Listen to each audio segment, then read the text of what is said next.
All right, welcome back to the show, everybody. This is another episode of the All Around Growth Podcast, the show that provides insight and tools to build the life and homestead of your dreams. My name is Rob Kaiser, and I am your host. It is a chilly 10 degrees this morning. I have scraped off the truck and created the Midwest portal, which is about all we need here to drive safely in the wintertime. Midwesterners, you know what I'm talking about. Everyone else that does not live here, basically the way that it works is you've got a severe layer of snow on your vehicle and you scrape off. Let me make an adjustment here to the mic. I'm talking really loud in it. And you scrape off as much ice as you can, but there's still a lot of ice, especially when it's cold.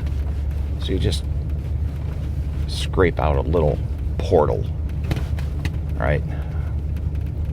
Now I can see through the rest, but right in front of me, I can see safely and clearly. Now, today's show is going to go in a little bit of a different direction. I'm going to wing it, but we're going to cover some tools today. Lately, it's been a lot of insight and reflection and things like that. And we're going to talk about keeping spare fuel on hand in the homestead. All right. And at home too. And the inspiration for this show and how I'm going to cover it comes from the Survival Podcast by Jack Spirko and a show that he did on effectively storing and rotating gasoline. And I will link to that show in the show notes. And I just wanted to get that out there so that in the case you want to hear it straight from the source, you can simply go there and check out what he has to say. But throughout the course of today's show, I will summarize that to the best of my ability. And before we do that, though, I guess we should talk about why. So I got out, I left this morning, and let me get to the edge of the driveway here, throw it back into two-wheel drive, and then hit the road. All right. So as I left this morning, I saw, or I heard the barn door opening, the garage, the wide door, the big door. And right now, my parents' Volvo was parked inside the barn. And I thought my mom, or I presumed my mom was leaving for work and she was taking the Volvo. All right. But I saw my dad with Cody, our tenant farmer. They were putting something into the trunk of the car, and I made some joke about, a drug deal or something like that. And but it turned out that Cody had run out of gas about a mile down the road, and I guess he'd walked back, and Dad was taking him down to refill his truck with gas to get to the gas station so he could fill up completely. Now, I was working in the barn this weekend, cleaning up, disassembling some old shelving, getting it ready for installation of shelving against the wall of the commercial kitchen that we recently built. And I was looking at all of the various containers of fuel that we have, and basically what we have on hand at any given time, or the capacity, is 10 gallons of kerosene, 10 gallons of diesel, 10 gallons of gasoline in miscellaneous containers, one 5-gallon container, and several like one 2-gallon containers, several 1-gallon containers, and a bunch of containers of mixed gas. And I was thinking about this weekend, actually, that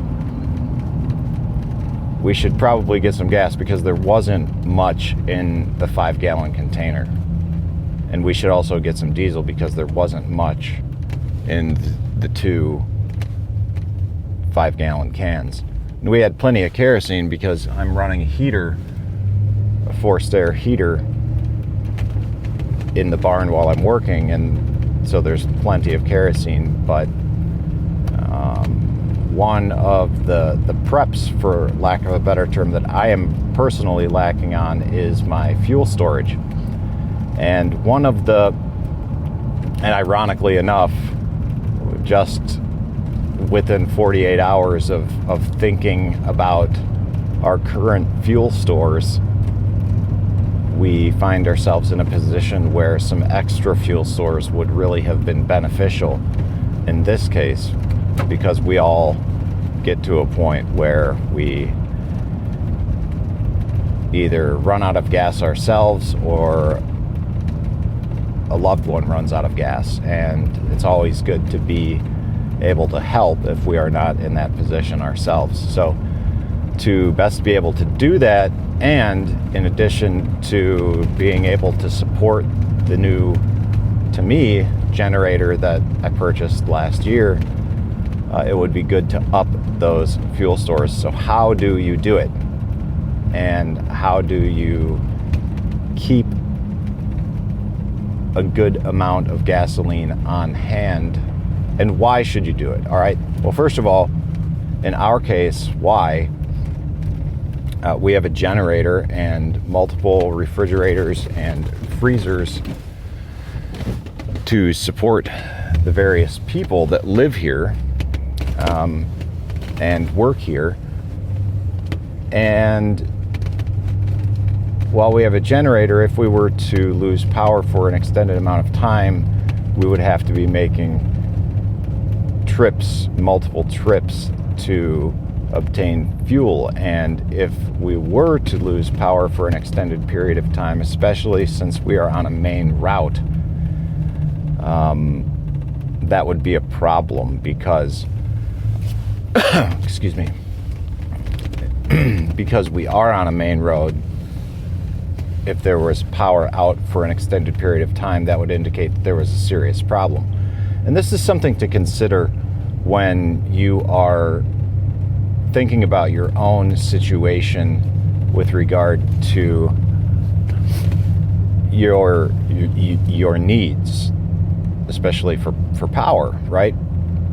Now, in the past, I have lived at a place where it was on the end of a tap, like one of the last few houses at the end of a tap. And when we lost power, we were out of power for a significant amount of time. And for those of you who aren't aware, this is how the electrical grid works. You've got the big transmission lines, and those are the ones you see running along highways or across country. And those go from the power stations to different substations, and then from the substations there are large transformers that, for lack of a better term, break the power down or convert it or invert it into lower voltages. And then those smaller distribution lines are what you see running throughout the city. And basically, the smaller that they are, the less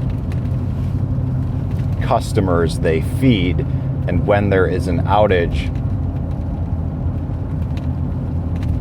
what and how these outages are addressed are by the number of calls that are received, and those are converted into tickets, and the utility has people that run around and look at these various tickets to see what's going on and what needs to be done, and then create work orders and send crews out to get the work done. Oftentimes trees are falling, things like that. I know this because I used to be a utility forester that used to run tickets and look at them. And the more tickets are more frequently generated from more customers who are supported by these larger taps. So another quick lesson is, if you have an outage, call the power company, report an outage, or jump online if you have the ability to do so and report it, because the more people that report sooner, the sooner it gets addressed in your local area. And because we are on a main route, we've never experienced an extended duration of time where we have not had power, but that's not an excuse to not prepare. So how do you do this? All right. The end goal is to have 60 gallons of gasoline on hand. And that seems like a lot because, gasoline goes bad and, you can't store it for a long period of time and all these things, that we don't really know because we've never done it. So one easy way to store 60 gallons of gas is each month you purchase a 5-gallon gas can and fill it up. Right? So at the beginning of each month, or whenever you want to, have that schedule going where you purchase a 5-gallon gas can, you're buying one each month. At the end of the year, you've got 12 times 5, there's your 60 gallons. As you fill these up, every time you buy one, bring it home, fill it up, but as you're going out to buy one, take your old one with you, and as you fill it up, take the 5-gallon gas can, put that gas in your car, fill up the 2 gas cans in addition to your car, bring them home until you've completed the cycle and you have 12 gas cans. At that point in time, once a month, all that you're doing is, when you go to the gas station, bring your gas can with you, put the 5 gallons of gas into your vehicle, fill up the rest, and then fill up that 5 gallons of gas, or fill up that container. Now, I'm not doing a very good job of explaining it, and this is why I'm going to link to Jack's show, and because he did an entire show on this. But I had another idea of what to do today and what to talk about, and I was going to read from the Rudder of the Day again, because today's was a great reading, but because we experienced this morning on the Homestead, I decided that I would wing it and talk about some reasons why you want to have extra fuel. And that's not just to help out your friends and family and loved ones, neighbors, whoever you can, but also to be prepared for situations where you might need a large amount of fuel for times where you might not want to go out and get some. And for example, these times are very easy to think about considering where we've been the past 2 years. And I don't want to inject any thoughts about or opinions about the pandemic, but in the case where we are not able to, or not willing to, or not wanting to leave our homes for an extended period of time, 30 days, it's always good to be able to have the fuel to support ourselves during that time if we need to. And doing something like this, having 60 gallons of fuel on hand at all times, would certainly put you in a position to do so and provide a little bit more security and peace of mind in doing so. I don't know that yet because I am not there. And I think that that is something that I need to readdress. It is a project, one of many in my project management system, Noseby, which I'll link to in the show notes as well. But it's tough because there's a lot of projects to manage, and how do you prioritize everything that's going on? Well, that's a whole nother topic for another day, and I've done many shows on that. And in a nutshell, a big part of the reason why I find myself better able to determine what's important and what I need to prioritize is by the recent utilization of the 2022 goal setting workbook by Dan Miller. And that is also something I will link to in the show notes. And I understand that we're getting on in the month of January, we're getting on in the year already, but it's never too late. It's never too late to set goals. It's never too late to begin. And the longer you delay in not downloading this workbook, the more you have to lose. Because we're not getting any younger, folks. And this thing is available for free at no charge. And as Earl Nightingale says, you have nothing to lose and the whole world to gain. All right, back into four-wheel drive we go here at the day job. I am running a little bit late this morning, but apparently everyone else is too. The mechanics are probably here, but no one else is likely here at this time. And because it's a Monday morning, no one's really gotten out to move snow. And who knows, I may get dragged into something today regarding moving snow. Hopefully not, but we shall see. It's been a beautiful sunrise this morning on the way in due to my later leaving. And on these cold mornings, the sunrises are absolutely stunning. So if you have the opportunity, I would encourage you to take a moment wherever you are, take a look outside, sunrise, sunset, midday, evening, stars, moon, whatever the case may be. Take a moment, go outside, breathe it in, and enjoy everything that the infinite creator has created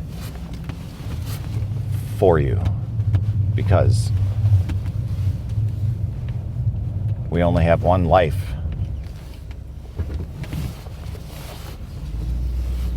That we're aware of, at least. And I think that there's a lot of value in taking moments to simply bask in the radiance that is the beauty of the world that we live in right now. All right, guys, that's it for today. I appreciate you tuning in. Check out the show notes for links to everything that was talked about and more. Check out the community on Telegram, t.me/allaroundgrowth from your internet browser, and you will find us there. Look forward to another episode with you tomorrow. This is Rob Kaiser, and thank you.